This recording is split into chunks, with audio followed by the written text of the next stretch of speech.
Hi, I'm Tom. I recently got married to someone really important to me, but our journey to this point wasn't easy. I want to tell you about how my wife and I met, starting from the beginning. We both got hired at the same company after college, and we're the same age. Her name's Margaret, but back then, we were just coworkers, and I'd call her Margaret casually. After our orientation, Margaret and I found ourselves working together in the sales department.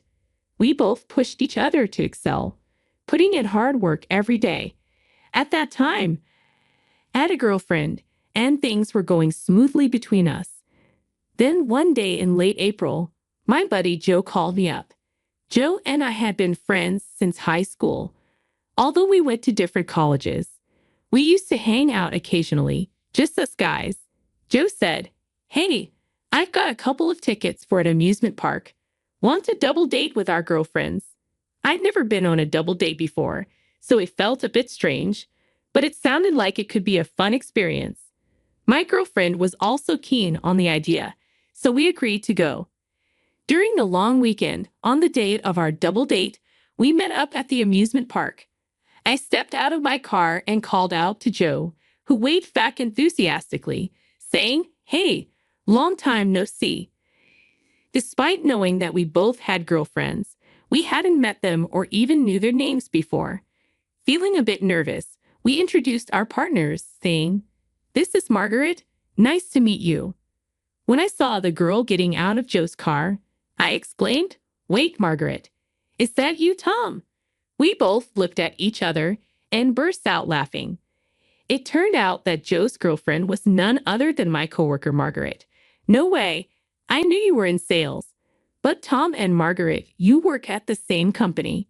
Joe exclaimed in disbelief. It was such a surprising coincidence that all we could do was laugh, enjoying the moment like kids at an amusement park. Later, during lunch, they said they had something to share with me. Joe and Margaret had plans to tie the knot in June, although they hadn't set a specific date yet. They mentioned they wanted to wait until they had saved enough money for the wedding. Finally, on a fortunate day in June, Joe and Margaret exchanged vows. Margaret decided to keep her last name. I heard that since they got married, Margaret has been preparing Joe's lunch every day. I listened to all these romantic tales, but meanwhile, I experienced heartbreak when my girlfriend broke up with me that autumn. Ever since she learned about Joe and Margaret's wedding plans, she had been contemplating our relationship's future. I had been pondering it too, but her words hit me hard. "I can't see a future with you," she said. When I asked if I had done something wrong, her response was vague along the lines of, "It just doesn't feel right. Let's leave the past behind." I tried to accept it, but it was difficult to swallow. Joe and Margaret were there for me when I needed support and encouragement. Despite being newly married, they would invite me over for drinks to cheer me up. The three of us, along with other close friends and coworkers, started spending more time together. I thought this wonderful bond would last forever after Joe and Margaret's wedding. However, as the new year arrived and spring approached, marking our second year at the company, something unexpected happened. One Monday morning, Margaret was missing from work. I began to wonder if she was taking an unusual day off when my phone rang. It was a call from an old high school friend, sounding rushed and serious. Without preamble, he delivered the devastating news. Joe had an accident. I was stunned, unable to comprehend the words. "What? Joe, you must be joking. What do you mean he's gone?" The news hit me like a ton of bricks. The accident had occurred the previous night, leaving me in disbelief. Joe was sitting in the passenger seat of a friend's car when another vehicle, driven by a dozing driver, collided with theirs. Despite being rushed into emergency surgery, Joe tragically passed away in the early hours. I attended his funeral, unable to contain my tears as I mourned the loss of my dear friend. The harsh reality of his absence weighed heavily on me.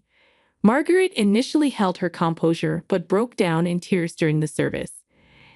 Unable to bear seeing her in such pain, I covered my face with a handkerchief, trying to mask my own grief.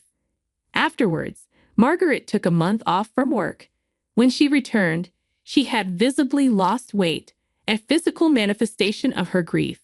She approached my desk to express her gratitude for the emails I had sent during her absence, apologizing for causing any worry.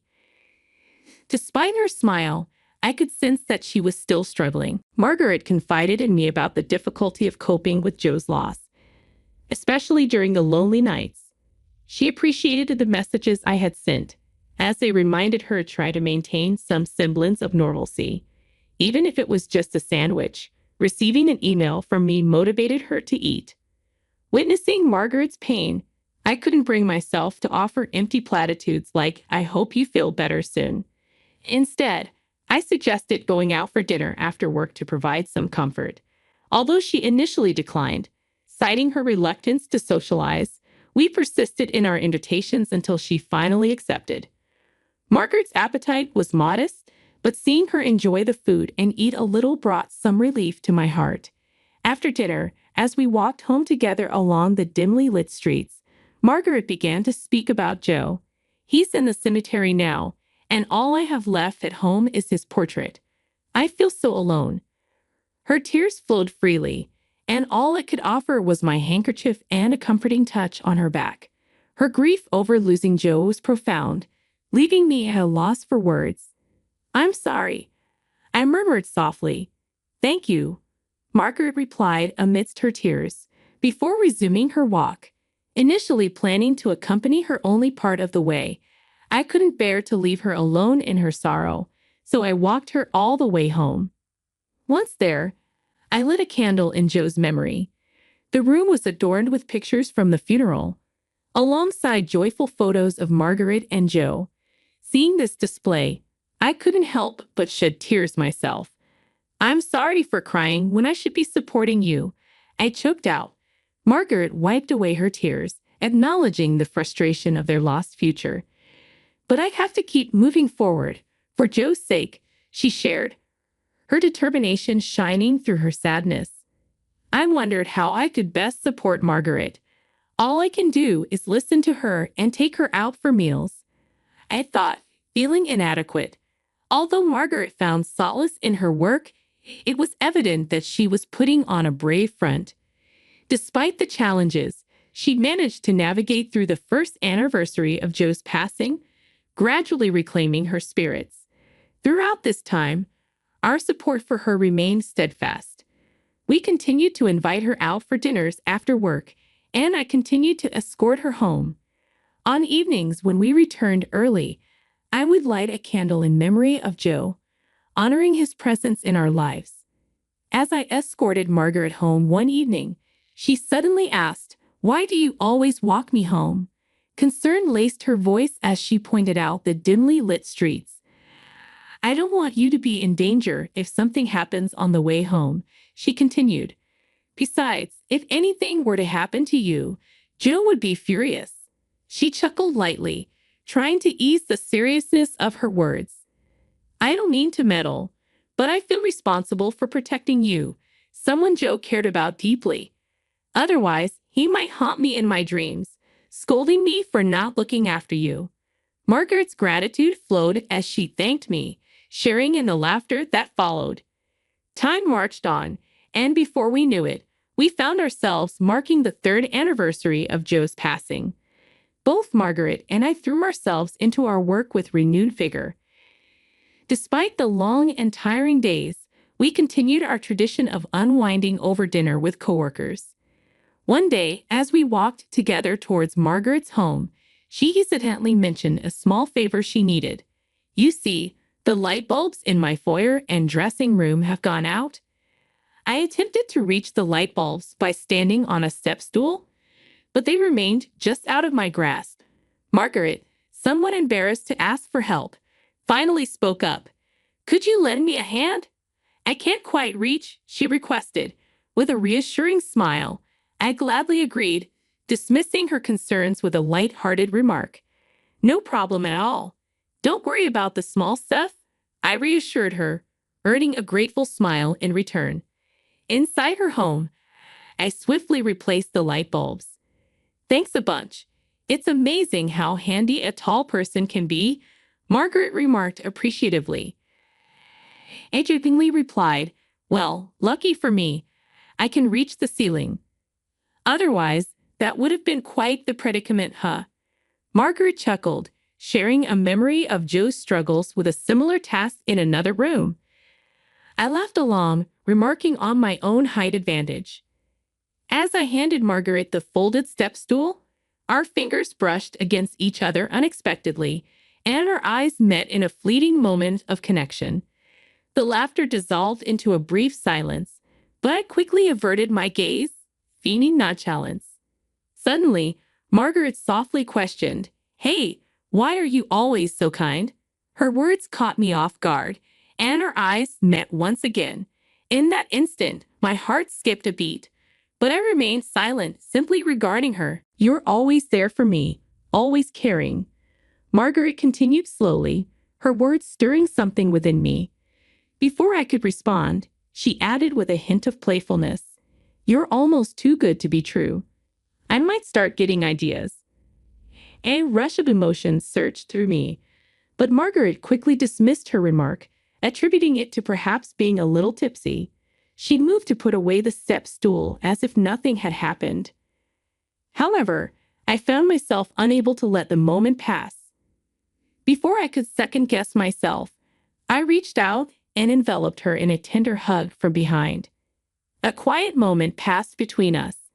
I could sense Margaret's warmth seeping through my embrace, and suddenly it hit me. The desire to protect Margaret surged within me, transcending the bounds of mere friendship or coworker camaraderie.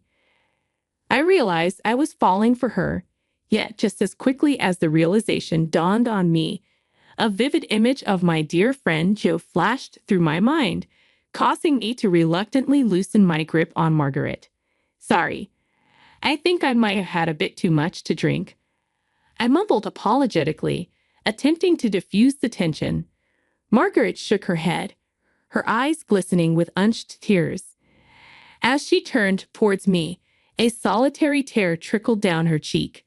My gaze drifted to Joe's framed photograph, and without uttering a word, I approached it and lit a silent candle in my heart, silently begging for forgiveness. "See you at work tomorrow," I murmured to Margaret before quietly departing her home. The following day at the office, we went about our tasks as if nothing had transpired. Yet, with every exchanged glance, an unspoken weight hung heavy between us. I suspected Margaret felt it too. This silent dance continued for some time, till one evening, as I escorted Margaret home after dinner with coworkers, an unusual silence enveloped us. Sensing the unspoken words that had been lingering between us, it came to a halt, and Margaret followed suit. Summoning all my courage, I finally voiced my feelings. "Is it wrong if it's me? I'd want to stand by your side in any capacity," I confessed, my words brimming with sincerity. Margaret met my gaze, and after a pregnant pause, she nodded in acceptance. "Yes," she replied softly, acknowledging my sentiments. But this was not the end of our story. On my day off that week, I made a pilgrimage to a particular place, Joe's graveside. It was important for me to share this news with him right there where he rested. "Joe, I've come to make a promise," I began solemnly. "I vow to make Margaret happy and to care for her just as you would have. Please accept that I'll be by her side. I promise to safeguard her smile, no matter the challenges," I declared, bowing my head respectfully before his resting place. As I closed my eyes in silent reverence, time seemed to slip away. Suddenly, a gentle, warm breeze swept through the cemetery, caressing my skin. It felt like Joe's gentle reply to my pledge. Gratefully, I lifted my head and met his gravestone once more. "Do you forgive me?" I whispered, seeking his understanding. Another tender breeze brushed by, imbued with a kindness reminiscent of Joe's comforting presence. "Thank you," I murmured, bowing my head once more. "I promise to honor this vow," I vowed to Joe before departing. A decade had passed since that solemn moment. Margaret and I had grown inseparable, living together in a partnership akin to a common law marriage. On appointment day after marking Joe's 13th anniversary, Margaret confided in me as we paused at a park after visiting his grave. With trembling hands, she revealed a marriage license, her eyes brimming with emotion. I embraced Margaret tightly, assuring her that there was no need for apologies. Remember, we said any form of us is just right. I reminded her, attempting to lighten the mood. Margaret's tears flowed freely, but she nodded in agreement, managing a fragile smile. Don't cry, I teased gently. I made a promise, man to man. I chuckled, diverting her attention from her tears. With renewed resolve, we exchanged vows and became husband and wife. 2 years later, our family welcomed a new member, a beautiful baby girl who bore a striking resemblance to Margaret. On the day of her birth, a meteor shower graced the sky, a celestial spectacle that felt like Joe's blessing from above. Our daughter brought boundless joy into our lives, filling our home with her infectious laughter. As we cherish our family and continue to honor our commitments, we find solace in the belief that Joe watches over us, content to see Margaret's radiant smile. And so, we embrace life's journey, living each day in a way that honors our loved ones and ensures that our family always finds reason to smile.